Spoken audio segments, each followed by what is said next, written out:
शहापूर येथे ठाणे महानगरपालिकेच्या TDRF पथकात कार्यरत असलेल्या जवानाचा रस्त्यातील खड्ड्यात दुचाकी आदळल्यानं दुर्दैवी मृत्यू झाल्याच्या पार्श्वभूमीवर महाराष्ट्र नवनिर्माण सेना आक्रमक झालीय।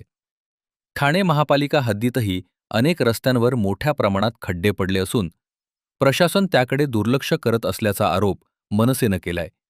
या निषेधार्थ ठाणे शहर जिल्हाध्यक्ष रवींद्र मोरे यांच्या नेतृत्वाखाली आनंदनगर, कोपरी परिसरातील रस्त्यावरील खड्ड्यांमध्ये झाडे लावून अनोखे आंदोलन करण्यात आले। नागरिकांच्या जीवाशी खेळणारे खड्डे तातडीनं बुजवावेत अशी मागणी यावेळी मनसेनं केली। आंदोलनाबद्दल आणखीन हे लोक किती मुलांचा जीव घेणार ते मला कळत नाहीये। आत्ता एक मुलगा आम्हाला कळलं, आम्ही MSCDLच्या ऑफिसमध्ये होतो, तिथे आम्हाला कळलं की इथे एक मुलगा पडलाय। तो कळला तसे आम्ही सगळे इथे आलो की ऑलरेडी 2 ठाण्यात झालेत। आता तिसऱ्याची तुम्ही वाट बघताय का? तो मुलगा जर त्या साईडला पडला म्हणून वाचला, कधी ह्या साईडला पडला असता ना तर इकडे एवढी वर्दळ नाहीये। म्हणून आम्ही इथे आलो की प्रशासनाचं लक्ष वेधावं, त्यांनी इकडे नक्की लक्ष द्यावं। हा मोठा रोड आहे, इथे लोकांची तुम्ही किती लोकांचे आणखी जीव घेणार आहात?